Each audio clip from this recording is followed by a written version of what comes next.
Morning, everyone. This is Jim Chastain with EasyPower. This is our Tuesday morning refresher. Today's topic is MCC modeling options.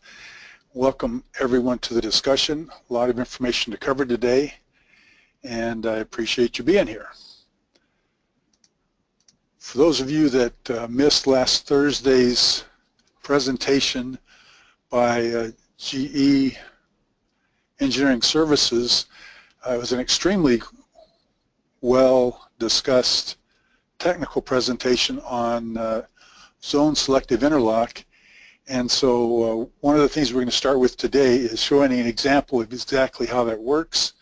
And at the end of this presentation, if you missed the last Thursday session, we weren't able to record it, but there are handouts we can give you, like I say, that we'll have details on the end of this session.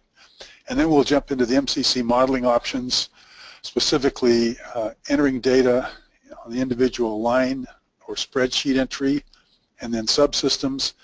There's a third method that is similar, we call library sheet entry, but it's a little bit more involved, so we'll cover it at a later date.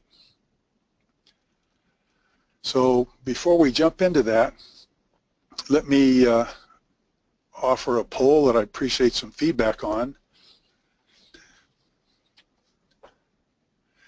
And that is, when you conduct a survey or a study, what's in the scope or what's included in the scope as far as what level of bus analysis that's required, and how frequently that changes. Appreciate the feedback. Here's where people, the response. And then secondly, how do you decide where the labels should go?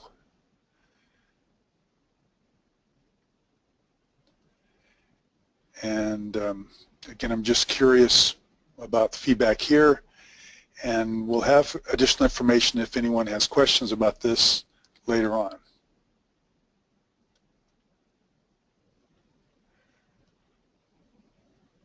And again, thank you all for participating. And here's what at least the audience reflected. Okay. So right now, let me jump into the tool and show this example. And this is a lot of fun. So essentially, again, I'm in EasyPower 9.8. And the reason for emphasizing that is that this particular feature called threshold selective zone interlocking has been updated and reflects this capability in the breakers only in the EasyPower tools. What I'm going to do is have a series of breakers. There's 3 different breakers here. We're going to fault the buses, and what we see is the way the breakers are currently set up when we have just straight operations. But as soon as we go to zone selective interlocking, we're going to enable ZSI, turn it on. You'll see that each of the breakers has the ability to reduce that incident energy and consequently permit safer work if we have to do that on the hot bus. Now the significance here, I'm going to go back and look at the setup of each of the breakers and database edit. So the zone selective interlock tab has been there all the time. The thing that has not, and that's different with 9.8, is the threshold ability to introduce a product like GE talked about Thursday afternoon. And so that amounts to setting up the threshold zone select interlock, and as we do that, each downstream breaker then refers to the fact that it's connected to or enabled with an upstream breaker. So the center breaker is connected to the utility breaker, and the most remote or downstream breaker reflects the fact that it's connected to the upstream breakers through this connection. And what that allows us to do is send an electrical signal, and the way this is done is what's most fascinating about it. So I'm going to select all three of these and go to coordination, and we're going to plot the TC curves. All right, and as Marcelo described in his presentation last week, all three are set up with exactly the same trip settings, but upon receiving, when zone selective interlocking is engaged, upon receiving a fault, let's say the remote bus, electric signal is sent upstream that says, okay, I've got this, you guys stay where you are. And the reason I emphasize that is that it doesn't change the short-term settings. What it changes is the threshold of the short-term settings.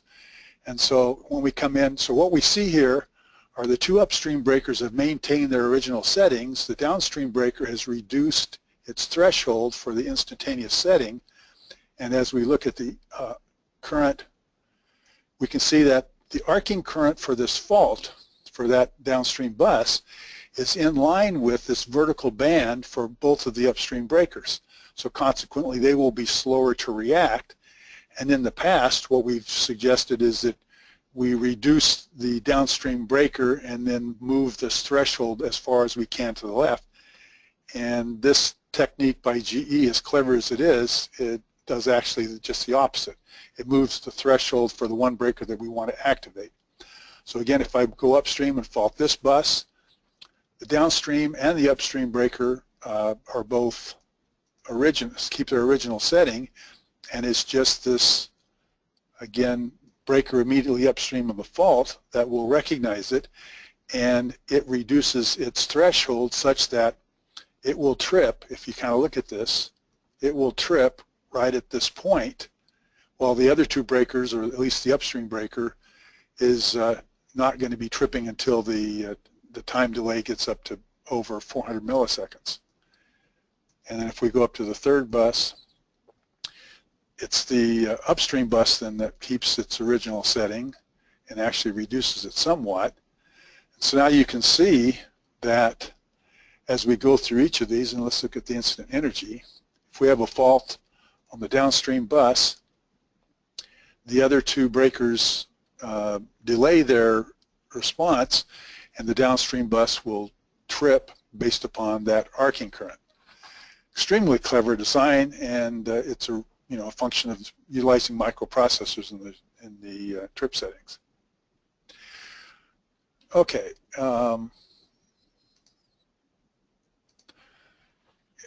Again, as the end of this presentation, we'll go into how to get a copy of this demo, how to get a copy of the presentation, and again, extremely valuable information regarding current technology available, most recently available, and only can be modeled in EasyPower.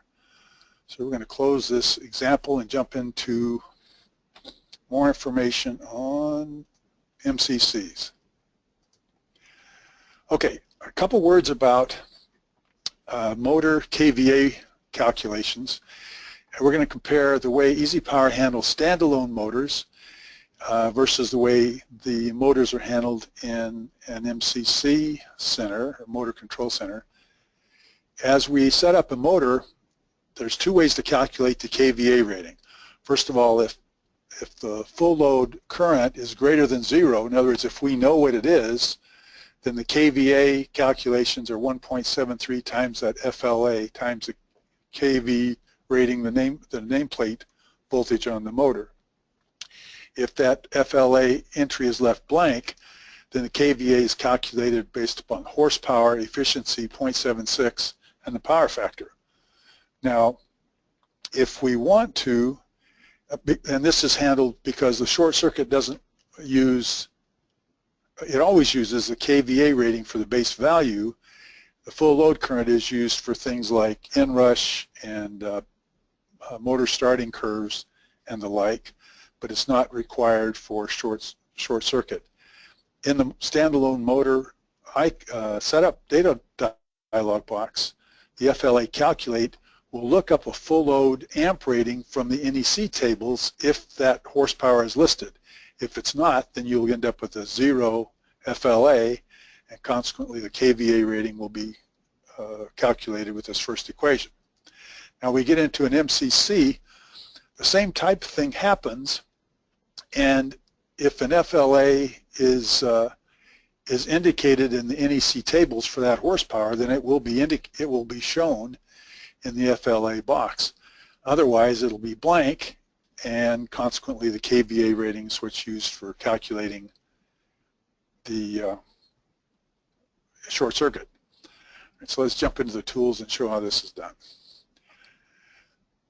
So what we're going to do is, this is basically a bus representation of several discrete loads, and we're going to take all this information and put it into an icon for an MCC.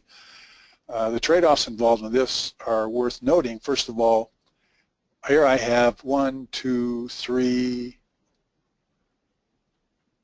three buses that will be reduced into a single bus count by using the icon, so it makes my tool usage more efficient.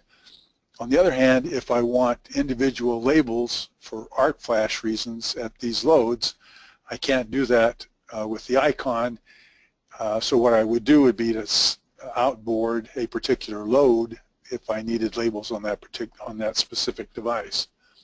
So let's go ahead and look at the MCC setup. First of all, as I open up the data dialog box, I detail the specifications for the MCC itself. We have a 3-phase 4-wire system, and we already have indicated. I want to come back here and look at what I'm looking at. Here's the ratings on my bus. So I want to reflect those as I'm calculating my specifications. So the bus rating is 800 amps with a bracing value of 65,000 amps, and the bus type is MCC. So all that goes into this area here, and they will be used for calculating equipment duty. When I go to incoming, I want to describe this breaker. First of all, I have to tell it what cable we're coming from, and in this case it turns out to be cable 1. And then I handle the incoming breaker setup just like I would any standalone breaker, where we have a breaker data dialog box. In this case, it's a molded case circuit breaker. If I don't know this is a series device, a series C device, one of the ways I can find the type of breaker or the configuration for modeling is to enter what I do have. In this case, I have an HMDLB, and I can use the find style to go out and find that particular nomenclature. And sometimes, based upon what my electrician has given me, I may have to do this a couple different ways to pick up on the abbreviations or terminology that he has. So in this case, we see it's a Series C style HMDLB. We select that,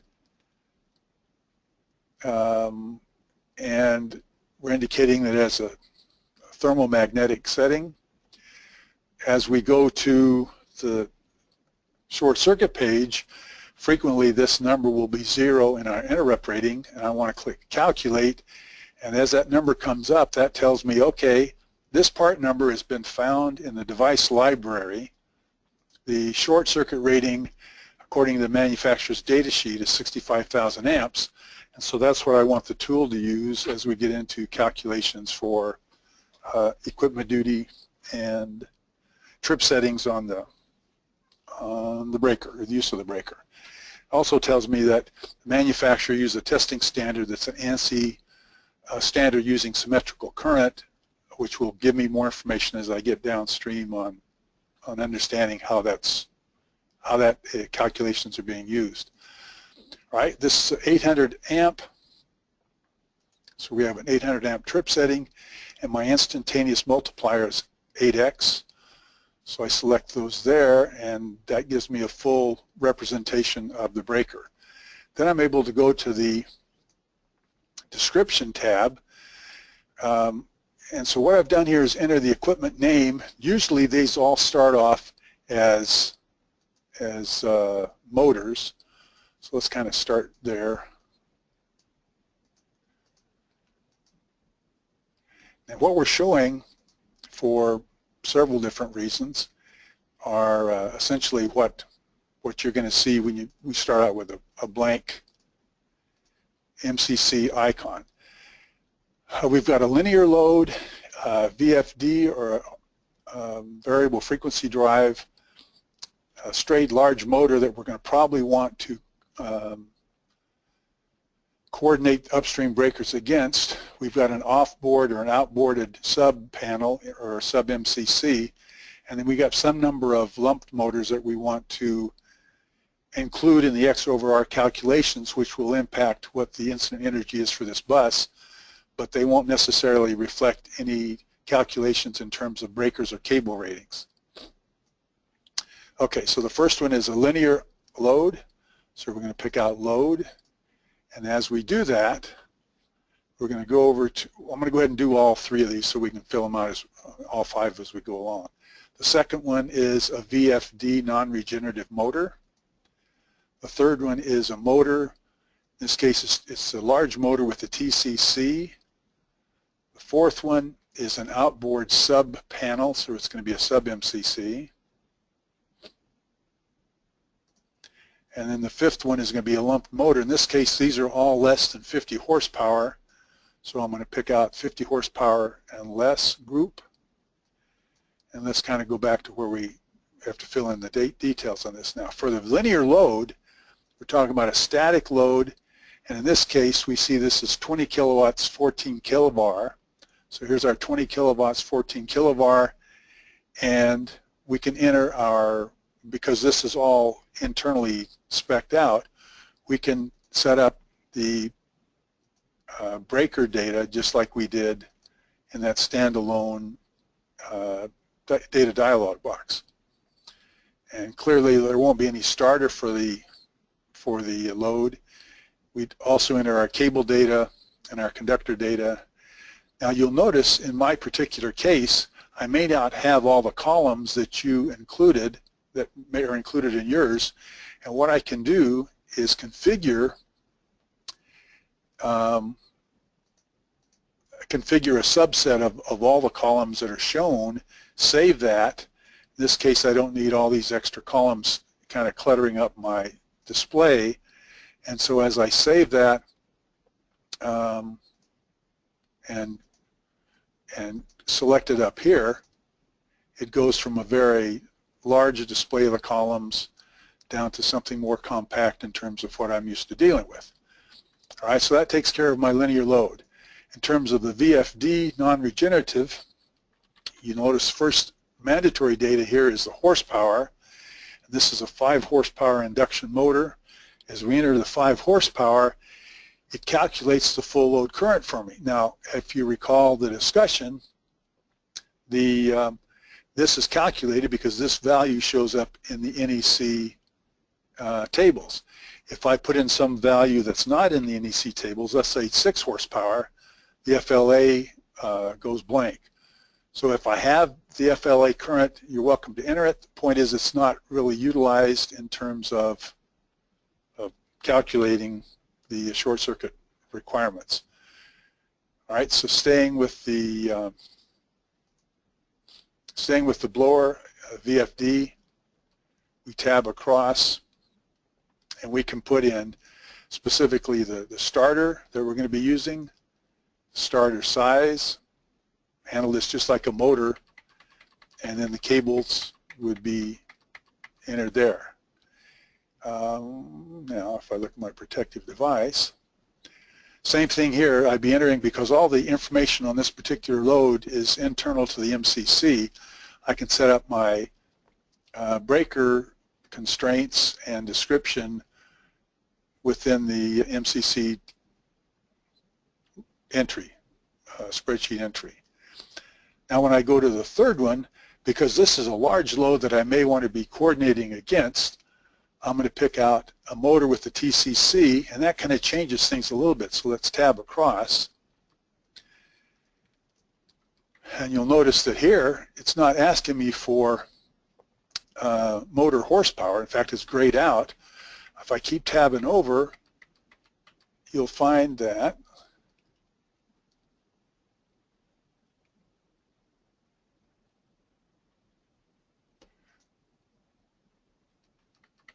did I take the column out of my, there it is. You find that I can go in and enter again the details for that breaker just as I would any other one. In this case it's a color hammer.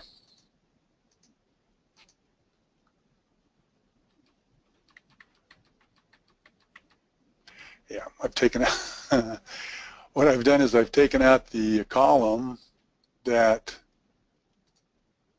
shows my breaker entry data, because I want to use a data dialog box for the motor, the details on the motor, to show the TCC. So library load status.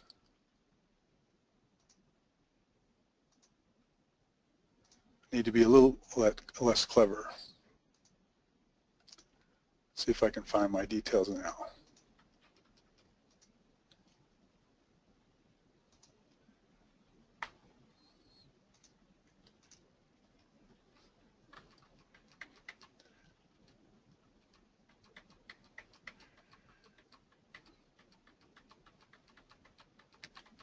All right, lost is my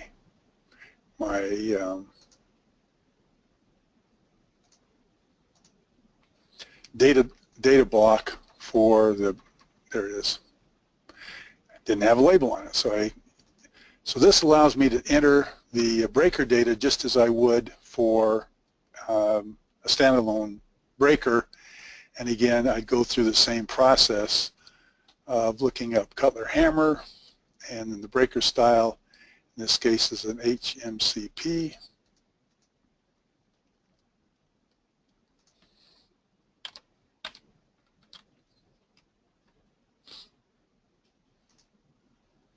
And we got a 150. It's in the data sheet, and we're set up for 150. So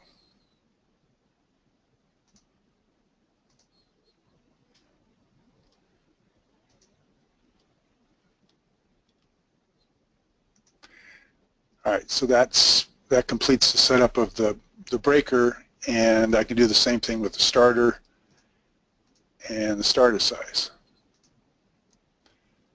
All right, brings us to the last two. Let me see if I'm, yep, gonna have some questions later on. I'll get to the questions as we get to the end. When I'm going to outboard an MCC, what I have to do here is, first of all, tell it which line it's coming in on. And so we're looking at, in fact, the only line available is C3, and the tool knows that C3 has something connected to it, so it'll be my sub panel. And then as we tab across in this particular line, you notice that everything is grayed out until we get to the data dialog for the breaker. And the reason for this is it doesn't have the information for this outboard panel, so we need to set it up based upon information that we put in here. Let's go ahead and do the Cutler hammer, Series C, and I'm going to go back and find the style again, HMCP.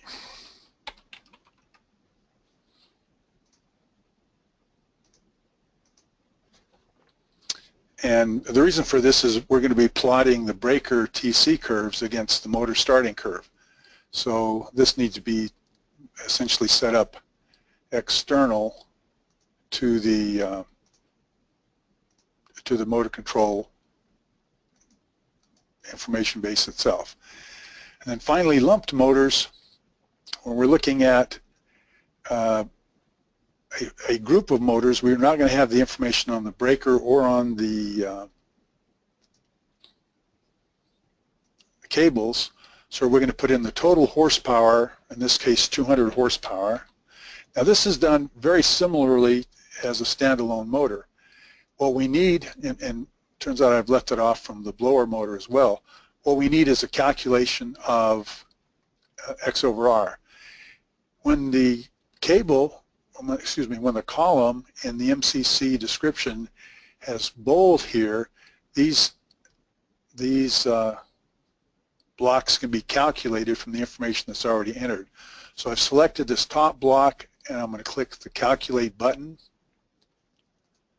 and it calculates the X over R. I'm going to do the same thing for the lump motors. And again, the molded case circuit breaker information is going to be erroneous because we're not going to effectively have anything for a lump motor. Now that I've got all this information in there, a couple things to note, and I will just touch on this real briefly. Once I complete this, if you'll notice, if I go to try to close it out, it's going to tell me that there are rows that are incomplete data, so I'm going to stop it. What I want to do is calculate my downstream load and update the calculations, and it's telling me I have incomplete data. And in addition, I want to go to the short circuit tab and then calculate the average X over R, and this is where I'm lacking some data on my specifications. So let's kind of come back and verify where we're missing here.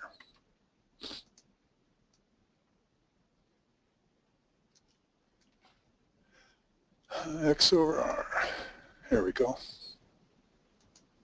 It was my motor setup. Again, my missing column, I was getting too clever on my hiding the columns. And so this case, this was the 200 horsepower motor that we wanted to coordinate against. Now you'll notice, and this is exactly the way it does on a standalone, as I enter the 200 horsepower, watch what happens to the KVA calculations here. Now if I hit calculate, it'll fill in the FLA ratings because the 200 horsepower is listed in the NEC tables, and as I do that, it recalculates the KVA. So if I want to stay with the more conservative KVA, I can remove that value and have it calculate from that original equation. Again, we need to calculate the X over R. We're going to go ahead and plot the TC curve, so when we get to coordination, this motor will show up in the display for coordination. That should make us a happy camper. So let's go back to our summary. Okay. And then our short circuit, calculate X over R, we're again happy campers. Still telling me I have a problem. I need to go back and fix that. Okay, one more thing. So I think I've covered most of the stuff I wanted to touch on. One other thing I wanted to do, and that is if I have a MCC configuration that's used frequently or something close that's used frequently, I can actually set that up as a template and save it. The way I do that is I go to File, New, Subsystem Template. It brings up a new screen. I'm going to reduce it so I can show my, actually I want to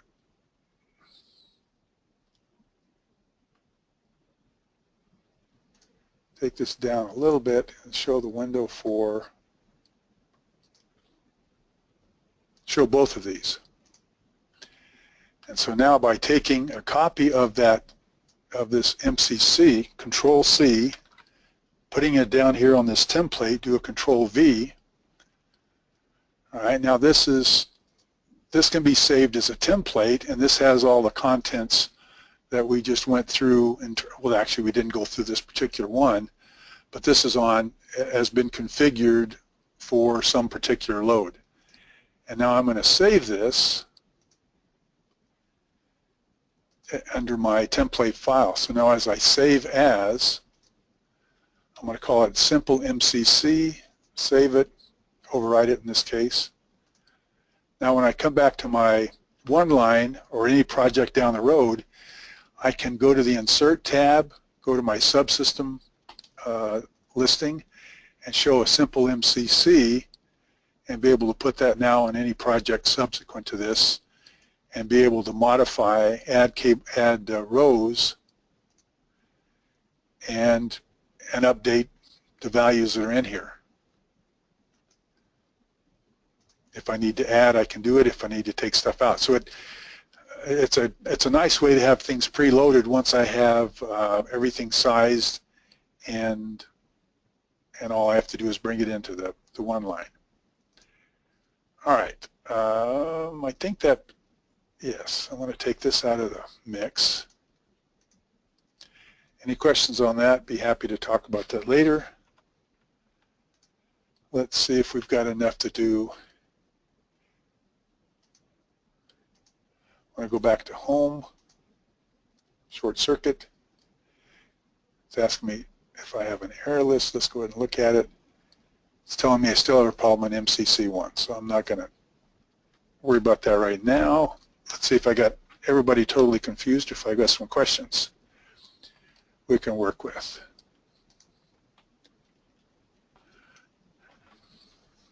Okay, so the question, and this brings me back to what we talked about originally, and that is labeling on an MCC.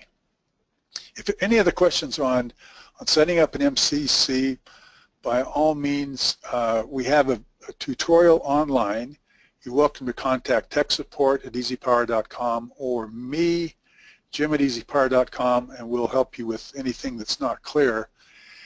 The question about labeling is actually something that I would suggest bringing up or requesting a